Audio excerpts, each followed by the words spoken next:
E aí, ataques cibernéticos. O que é isso, afinal? Bom, não é só o seu sobrinho tentando adivinhar a senha do seu Facebook. Não, são invasões digitais sérias. Pense neles como ladrões, mas em vez de pés de cabra, eles usam códigos maliciosos. E eles não estão só atrás das suas fotos constrangedoras de férias. Eles roubam dados sensíveis. Podem paralisar serviços essenciais como hospitais ou redes de energia. Podem até se intrometer em processos democráticos, o que é, digamos assim, um pouquinho preocupante. A coisa tá meio faroeste digital por aí. E francamente, as autoridades muitas vezes parecem estar correndo atrás do prejuízo, tipo armadas com uma pistolinha de água contra uma bazuca. Isso não é mais um probleminha de nicho tecnológico. É uma questão global gigantesca. Por que você, uma pessoa de boa que provavelmente só quer ver vídeos de gatinhos em paz, deveria se importar com isso em termos de política global? Porque os ataques cibernéticos se tornaram uma nova forma de guerra. Sim, guerra. São uma ferramenta de espionagem. São uma forma de as nações se cutucarem, provocarem e perturbarem seriamente umas às outras sem nunca disparar um míssil convencional. Imagine uma diplomacia internacional de alto risco, mas com a ameaça constante de alguém soltar um malware especialmente pesado. Países podem quebrar a economia de um rival. Podem roubar segredos de Estado. Podem liberar ondas de desinformação para influenciar a opinião pública no exterior. Este campo de batalha digital está mudando fundamentalmente como as nações interagem e competem por poder. Agora, quem são esses malfeitores digitais? É uma galeria de vilões e tanto. Primeiro, temos os hackers patrocinados por estados. Esses são os peixes grandes, muitas vezes operando com o apoio e os recursos de governos poderosos. Pense neles como agentes de inteligência, mas seus apetrechos são laptops e linhas de código, e suas missões envolvem infiltração digital. Depois, há as quadrilhas de cybercriminosos. A motivação deles? A boa e velha ganância. São eles que instalam ransomware, exigindo pagamentos pesados, roubando informações de cartão de crédito e, geralmente, causando o caos financeiro para lucrar.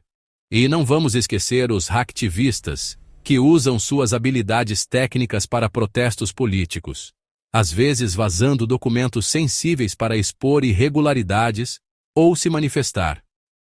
É um cenário digital lotado e perigoso. A internet foi projetada para nos conectar, compartilhar informações, tornar o mundo um lugar menor. E ela conseguiu de muitas maneiras maravilhosas. Mas... E é um grande mas. Ela também criou vulnerabilidades sem precedentes. Cada conexão online é uma porta de entrada em potencial para um ataque. Todo governo, toda empresa, todo indivíduo com um smartphone é um alvo em potencial. A política global não está mais confinada a fronteiras físicas e à diplomacia tradicional. Agora está profundamente entrelaçada com firewalls, criptografia e estratégias de defesa cibernética. A própria ideia de soberania nacional é testada quando um invasor em um canto do mundo pode paralisar completamente serviços essenciais em outro país. Bem-vindo ao novo normal. É complicado. Gap 2is. Vamos falar sobre quem está hackeando. Ataques patrocinados por estados estão se tornando cada vez mais comuns. E às vezes, eles nem são tão discretos assim. Veja o caso da República Tcheca. Eles acusaram publicamente a China de lançar uma campanha cibernética maliciosa contra o Ministério das Relações Exteriores deles. Isso não foi um ataque rápido e certeiro. Essas invasões cibernéticas estariam acontecendo desde 2022.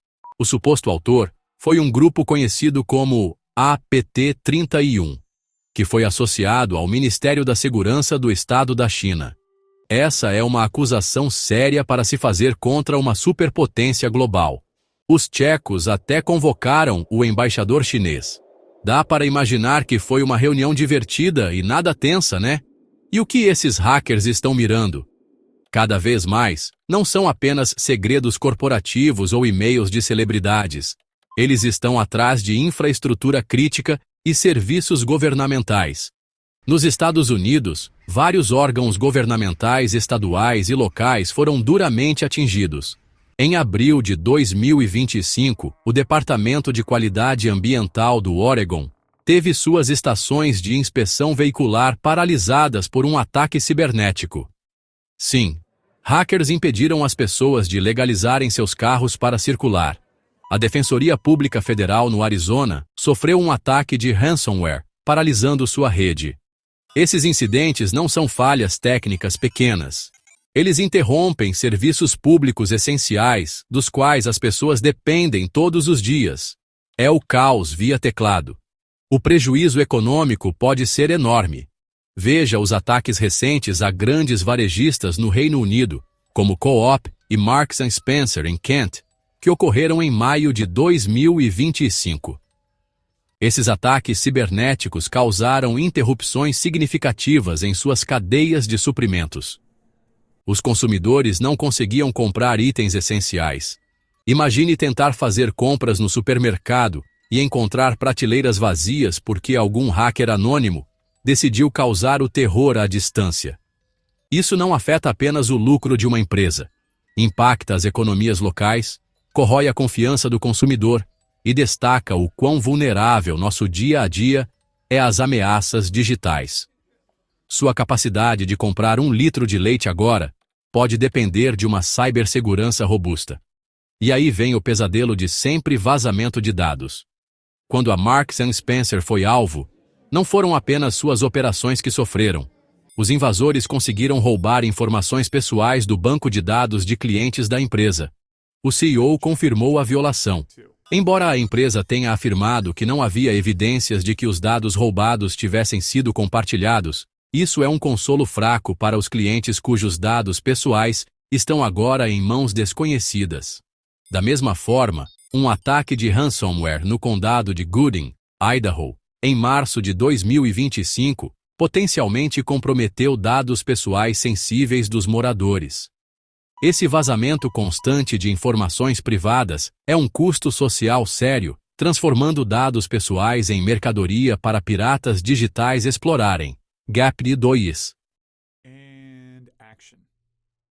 As consequências políticas desses ataques podem ser graves e de longo alcance. Quando uma nação, como a República Tcheca, acusa publicamente outra, como a China, de orquestrar espionagem cibernética, isso tensiona significativamente as relações diplomáticas. Não são apenas posts raivosos em redes sociais.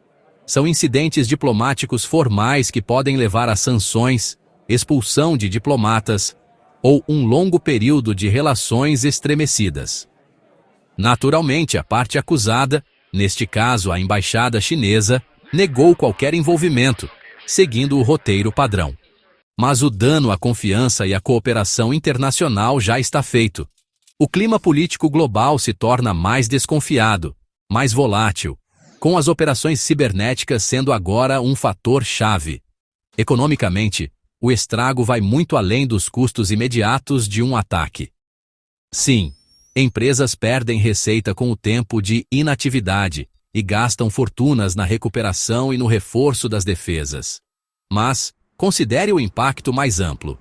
Interrupções na cadeia de suprimentos, como as sofridas pela Co-op e M&S no Reino Unido, podem criar um efeito dominó, impactando outras empresas que dependem delas.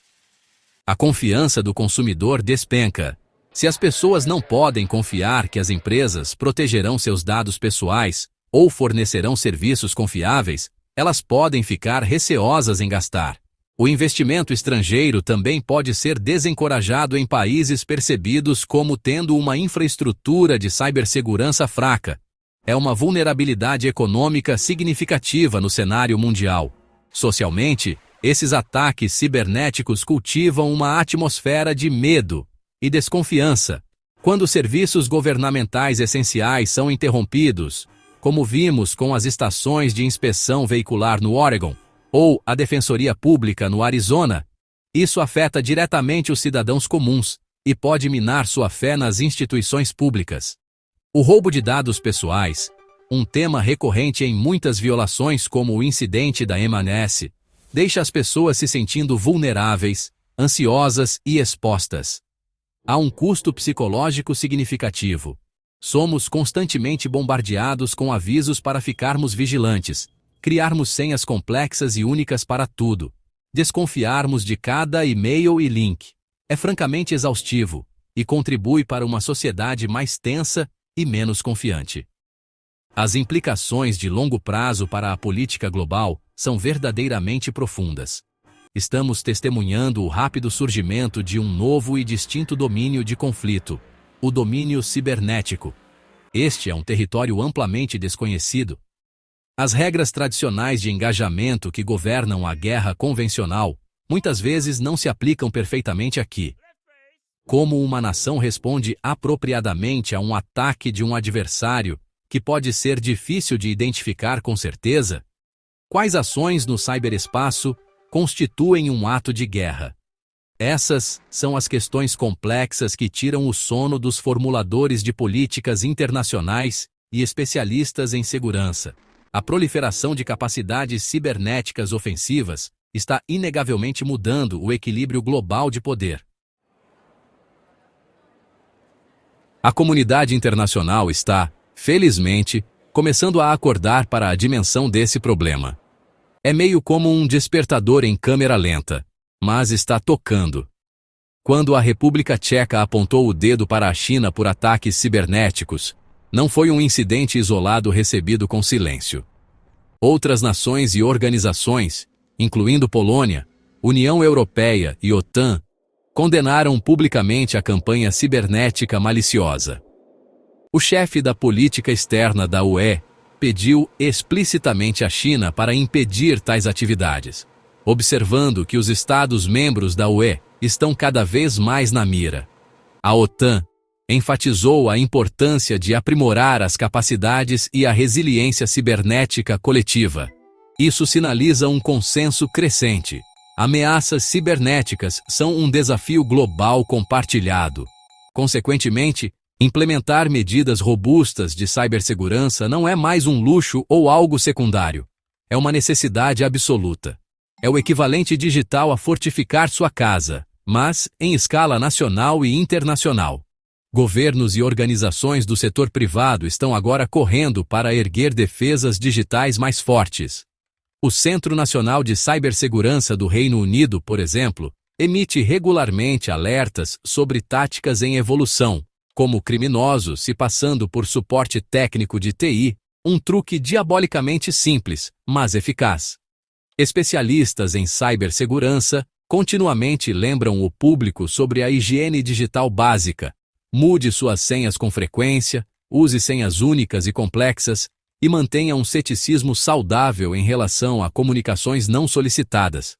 É uma corrida armamentista implacável. No entanto, nenhuma nação sozinha, por mais poderosa que seja, pode combater eficazmente essas ameaças transnacionais. É por isso que a cooperação internacional é absolutamente primordial.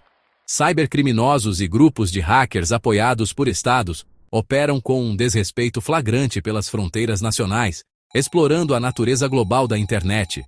Para rastrear eficazmente os perpetradores, mitigar o impacto dos ataques e estabelecer as tão necessárias normas de comportamento estatal responsável no ciberespaço, é necessário um esforço global conjunto. Isso significa maior compartilhamento de informações entre países, forças-tarefa investigativas conjuntas e o desenvolvimento de padrões internacionais e estruturas legais comuns. Pense nisso como uma vizinhança solidária global, mas para a internet. Em última análise, a trajetória futura da política global será significativamente moldada pela eficácia com que o mundo gerenciar essas ameaças cibernéticas persistentes e em evolução. Será que vamos mergulhar num velho oeste digital, um estado de perpétuo conflito cibernético de baixa intensidade, que corrói a confiança e a estabilidade? Ou as nações conseguirão encontrar um consenso para estabelecer regras claras, promover um comportamento responsável e construir coletivamente resiliência contra esses ataques. O desenvolvimento e a aplicação de políticas abrangentes de cibersegurança, tanto em nível nacional quanto internacional, são cruciais. Isso não é apenas um desafio tecnológico, é uma questão fundamental de governança, diplomacia e da estabilidade futura do nosso mundo interconectado. Boa sorte com isso!